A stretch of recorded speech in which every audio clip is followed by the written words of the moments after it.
If a missing person calls you after they've already been found, don't answer. Because sometimes the most disturbing part of a disappearance isn't where someone ends up. It's what happens afterward. Welcome to Tales Beyond the Flame. In October of 2021, a 31-year-old experienced hiker named Ben Carter set out alone for a weekend trek through a remote section of bushland in New South Wales. Ben wasn't reckless. He wasn't one of those people who wandered off marked trails without preparation. Friends described him as cautious, organized, and almost obsessive about safety.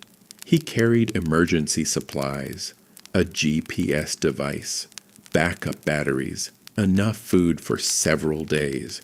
Before leaving, he sent his planned route to both his brother and a close friend. The trip should have been routine.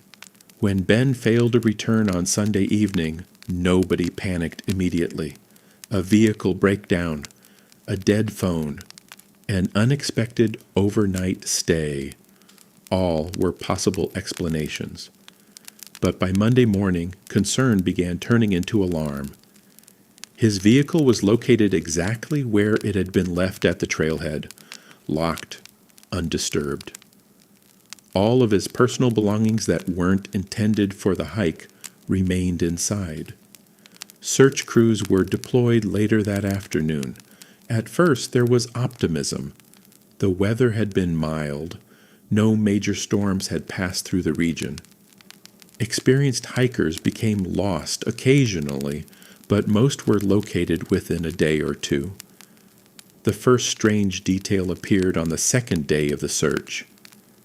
One of the volunteer teams reported hearing someone calling for help from deep within a heavily wooded section of the search area. The voice sounded distant, male, weak. Several searchers immediately moved toward it. The problem was that every time they approached, the voice seemed to move farther away. Not dramatically, just enough to remain out of sight. For nearly an hour they followed the calls. Then the voice stopped entirely. Searchers eventually assumed sound had been carrying unusually through the terrain. It wasn't impossible. Dense bushland often produced strange acoustic effects. Still, several volunteers later admitted something about the calls bothered them. The voice never sounded frightened, only tired. As if the person speaking already knew they weren't going to be rescued. On the third day, another team discovered footprints near a creek crossing. The size roughly matched Ben's boots. Excitement spread quickly through the operation. Finally, a solid lead. But that optimism disappeared almost immediately because the footprints didn't make sense.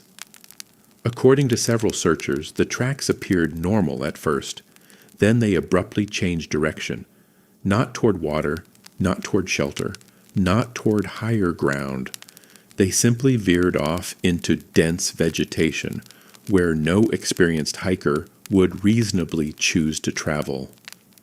One search coordinator later described it as looking less like someone making a decision and more like someone following instructions.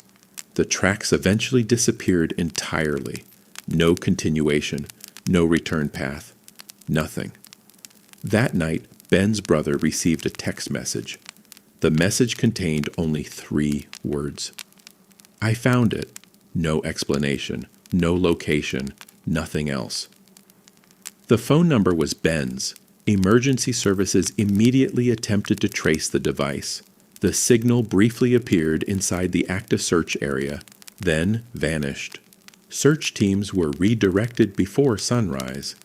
Everyone assumed they were finally getting close. They were right, just not in the way they expected.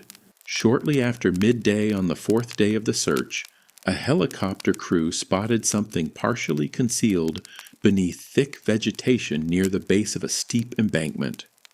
Ground teams were directed to the location immediately. What they found was Ben. He was dead. Investigators later concluded he had likely fallen several days earlier and succumbed to his injuries before rescuers ever reached the area. The discovery was tragic, but it also seemed to provide answers.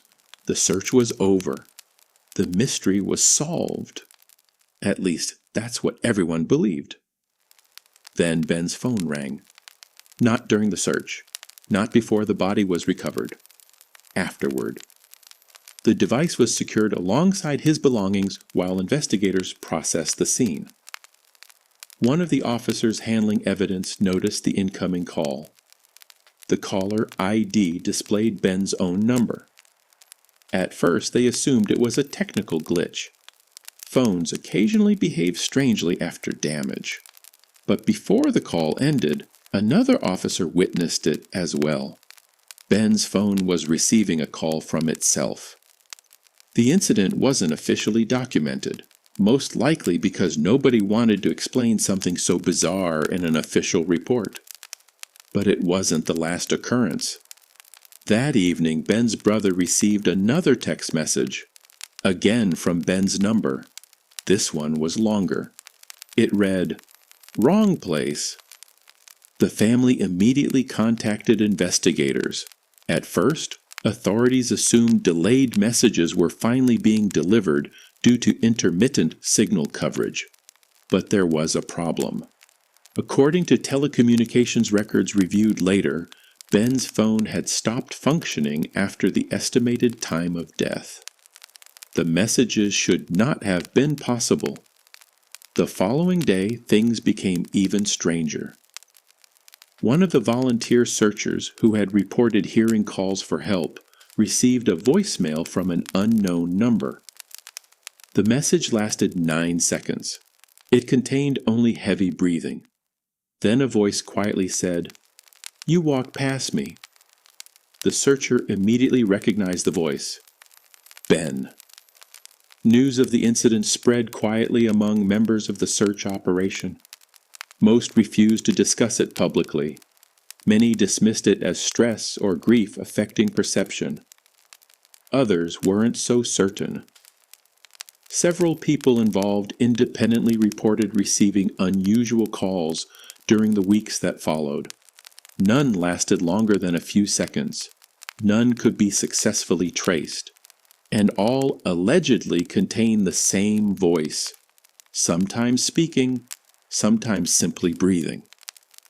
Months later, investigators reviewing GPS data from Ben's equipment discovered something they couldn't explain. The coordinates attached to the final text message didn't correspond with the location where his body had been found. Instead, they pointed toward a section of bushland nearly 2 kilometers away. The area was searched thoroughly. Nothing was discovered. No evidence. No second campsite. No personal belongings. Nothing at all. Officially, Ben's disappearance remains a tragic hiking accident. That's how it appears in reports. That's how it appears in news articles. But among the search volunteers who participated in the operation, another version of the story still circulates. Because according to several people involved, the final strange call didn't happen during the search. It happened months later. To one of the coordinators, the call arrived shortly after midnight. The voice on the other end sounded calm, clear, almost relieved. And before the line disconnected, it said one final sentence. "I wasn't the one you found."